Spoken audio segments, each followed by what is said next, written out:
What is up, guys? It's TC and MarkyB here with what can only be described as a YouTube video that's going to be discussing the proposed bans from MLG and my opinions on them. Obviously, MLG has been very, and historically they've kind of been very lenient on banning things, but on this game they've certainly put their foot in and tried to sort things out, which I really do respect from those guys.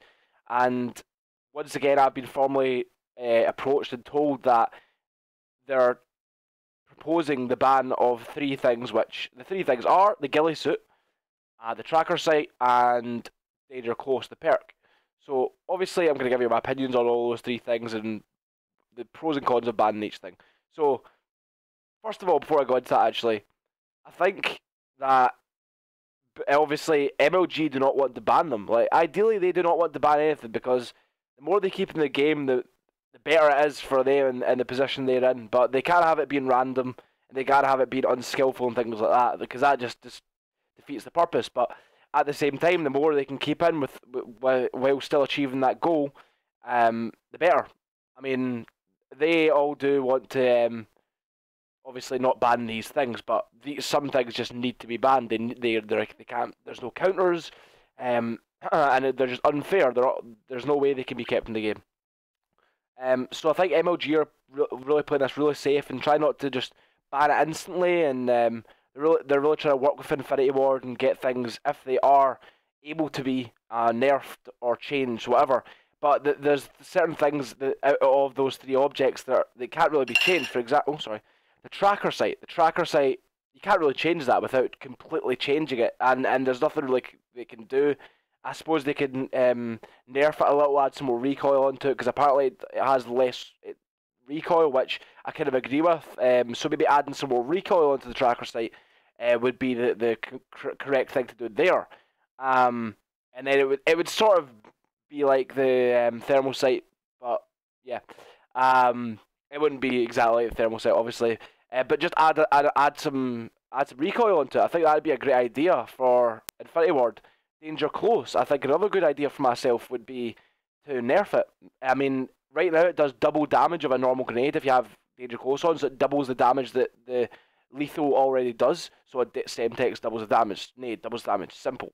Maybe nerf it so it only does like 1.6 or 1.75 of the damage, and then also reduce the amount, because if you done that, people probably wouldn't use it. But then to make it still a viable perk as well as being counterable, then drop the slots down, drop it down to maybe 2 or 3 points in the system.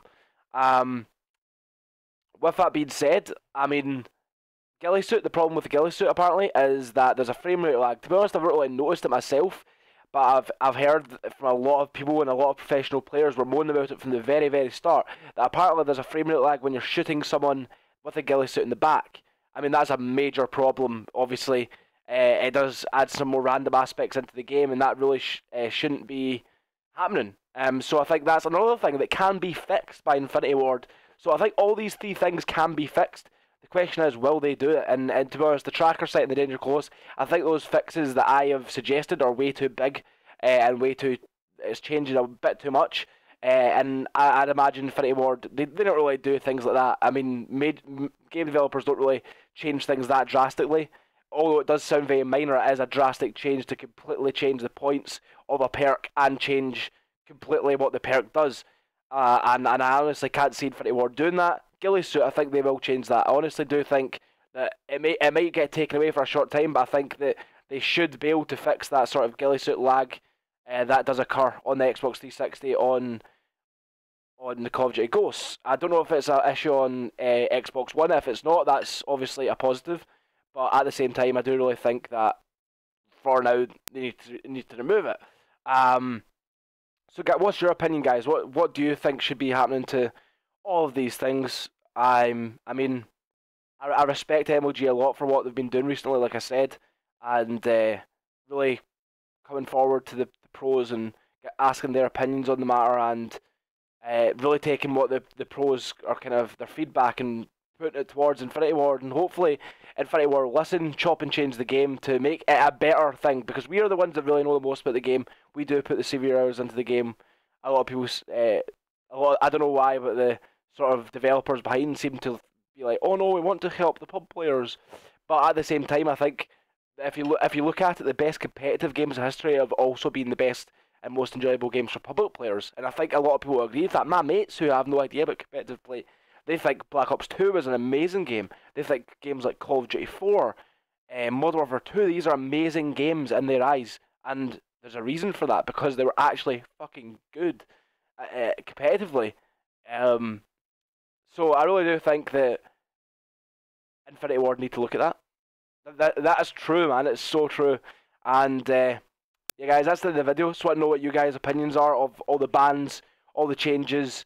I mean, I do think things need to, like, the more the better. I think the metagame involved is so interesting, seeing sneaky plays from people like with tracker sites and smokes. It's really interesting to watch, and I really do think that sort of stuff really needs to stay in competitive Call of Duty to make it really interesting. I think that's the real, just seeing sick plays like that, like someone dropping a tactical smoke and then looking for it with a tracker site. It doesn't sound really simple, but when you're actually sitting there watching, you're like, oh, that's a good play, man. Like, I don't know, I just think that sort of stuff needs to remain in competitive Call of Duty. I'd love to see that happen. So, with that being said, guys, that's about the end of my video. If you liked it, like it. If you want to, subscribe. I'd appreciate it. I'm nearly at 2K subscribers, so shout out to you guys if you've already subscribed to me. Do appreciate it. Love you all. Shout out to the fam. That was fucking gay.